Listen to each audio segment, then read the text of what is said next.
Divine faith fellowship church Bahjoi, जनपद संभल। Church संपत्ति पर भूमाफियाओं का अवैध कब्जा।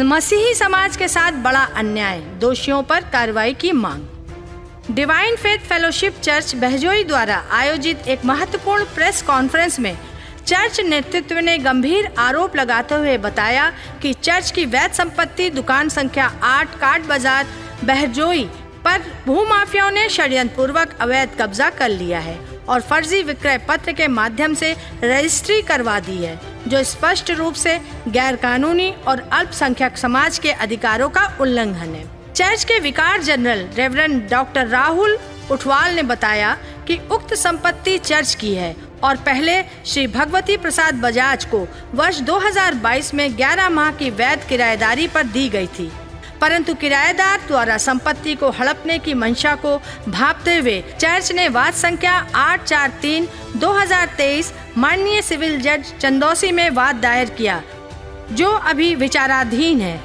इसके बावजूद दिनांक 8 जुलाई 2024 को चंद्र प्रकाश, अमित कुमार, राजेश कुमार व अतुल कुमार जैसे व्यक्तियों ने षड्यंत्र पूर्वक फर्जी दस्तावेज तैयार कर अभिषेक वार्ष्णेय के नाम संपत्ति का फर्जी बैनामा रजिस्ट्री करा दिया। इसमें उप निबंधक चंदौसी, अधिवक्ता बाबूलाल व टाइपिस्ट मोहम्मद यूसुफ की भूमिका भी संदिग्ध है, जबकि उक्त संपत्ति पर पूर्व में भी चर्च के पक्ष में निर्णय दिए गए। वाद संख्या 133/1970, 82/1972 एवं अपील 2023। वर्तमान में निष्पादन वाद संख्या 02/2023 न्यायालय में लंबित है। यह भी बताया गया कि उत्तर प्रदेश शासन का स्पष्ट आदेश है कि चर्च मिशनरी संपत्तियों का बगैर जिलाधिकारी की अनुमति कोई क्रय विक्रय नहीं किया जा सकता। फिर भी उक्त फर्जी रजिस्ट्री की गई। चर्च ने इस दौरान कई बार प्रशासनिक और पुलिस अधिकारियों से शिकायत की। उसमें हमने बहुत बार कंप्लेंट करी, बहुत बार लिखा, लेकिन कोई कार्रवाई नहीं हो रही है। हम देखते हैं कि पिछले दिनों में भी चर्च की दुकान संख्या 8 को अवैध रूप से बिक्री कर दिया गया, जबकि 1934 से किरायानामा हमारे पास है, ओरिजिनल कॉपियाँ हैं जो रजिस्टर्ड भी हैं। उसके अलावा हमने 2-3 बार थाने में एप्लीकेशन दी, 2 बार सीओ साहब को एप्लीकेशन दी, 3 बार एसपी साहब को एप्लीकेशन दी, डीआईजी साहब मुरादाबाद से 2 बार मिला, एडीजी साहब से बरेली में 2 बार मिला, डीजीपी साहब को भी मैं 1 बार मिला जाके। और जांच के नाम पर केवल खाना पूर्ति हो रही है। नवंबर से केवल जांच ही हो रही है। इसमें हमें सहयोग मिला था एसडीएम महोदया ने, जो अवैध निर्माण हो रहा था, अवैध निर्माण पे एसडीएम महोदया ने रोक लगा दी थी, लेकिन उसके रोक के बावजूद भी कंटिन्यू पुलिस की नाक के नीचे निर्माण कार्य होता रहा और उसका पूरा कर लिया, उसने कब्जा कर लिया। कंटिन्यू थाना पुलिस की इसमें भूमिका है, पूर्ण रूप से थाना पुलिस इसमें निर्माण कार्य करवा रही है, कब्जा करा रही है। और जबकि अपर पुलिस अधीक्षक दक्षिणी के में यहाँ पे जांच आख्या प्रचलित है, उसके बाद भी उसने दुकान खोल ली, निर्माण कर लिया। जब एक बार एसडीएम महोदया ने उसको निर्माण को रोका और कोतवाल साहब को वहाँ भेजा, तो मैंने बोला कि फोटो इसका ये फोटोग्राफिंग करा लीजिए। बोला हो जाएगी। और उसके बाद कंटिन्यू कम से कम 20 बार, क्योंकि थाने का आने के जाने का रास्ता वही है, 20 बार वहाँ से पुलिस निकलती है दिन में रात में, लेकिन फिर भी उन्होंने निर्माण कर लिया। कंटिन्यू चर्च की प्रॉपर्टियों को बेच रहे हैं और हम प्रयास करते हैं, हम प्रयास कर रहे हैं, लेकिन हमारा सहयोग कोई प्रशासन हमारा सहयोग नहीं कर रहा है। कंटिन्यू हो रहा है, लगातार उस पर कब्जा हो रहा है। उसके संदर्भ में मैं ये पीसी करने के लिए आया था, क्योंकि चर्च की संपत्ति को कोई बेच नहीं सकते, इसमें शासनादेश भी है। जबकि इस संपत्ति पे जो दुकान है उसमें बेदखली का मुकदमा भी दर्ज है। बेदखली का मुकदमा हमने 11 महीने के लिए किराए पे दी थी दुकान, और उस पर जो जिसको दी थी उसकी मृत्यु हो गई। हमने मुकदमा दर्ज किया है। मुकदमा दर्ज करने के उपरांत भी दुकान बेच दी गई।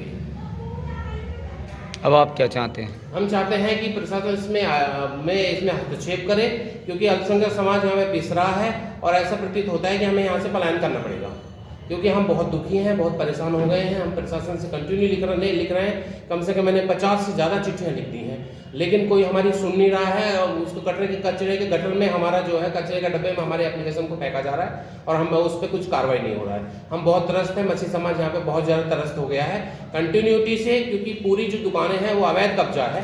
माननीय न्यायालय ने सबकी सारी जितनी दुकानें यहाँ पे हैं उस सबको, क्योंकि वो लोग अदालत में गए थे कि खाली ना करवाया जाए, हम कंटिन्यू खाली कराने के प्रयास कर रहे हैं। माननीय न्यायालय ने उस पर यह आदेश किया था कि इनका वादी का प्रतिवादी की संपत्ति से कोई संबंध नहीं है, किराएदारी और मालिक का। तो क्लियर है कि ये सब जो दुकानदार हैं अवैध कब्जेदार हैं, इनको तत्काल हटाया जाए। हमारे प्रशासन ने ये रिक्वेस्ट है। और जो 8 नंबर बिक्री की गई है अवैध रूप से छल कपट और दोषपूर्ण दस्तावेजों के द्वारा, उनके खिलाफ FIR दर्ज कर पूर्ण जेल भेजा जाए। हमारा ये कहना है पुलिस से।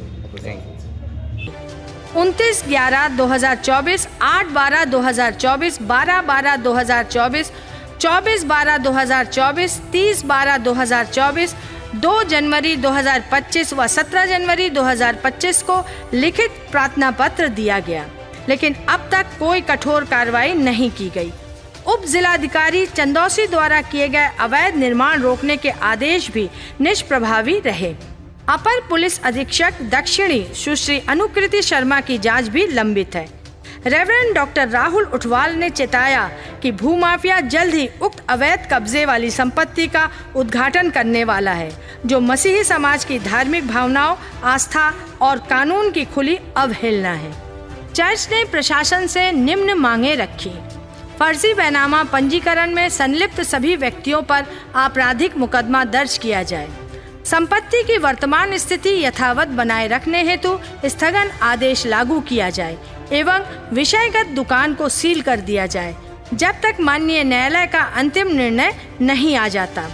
प्रशासनिक अधिकारियों की भूमिका की जांच कर उनके विरुद्ध कार्रवाई की जाए।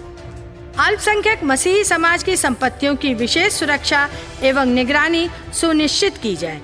प्रेस वार्ता में अंत में डॉक्टर राहुल उठवाल ने कहा, यह केवल एक चर्च की नहीं, पूरे मसीही समाज की लड़ाई है। हम अपने अधिकारों की रक्षा हेतु संवैधानिक व लोकतांत्रिक मार्गों से संघर्ष जारी रखेंगे। जनतपिश न्यूज़, लखनऊ।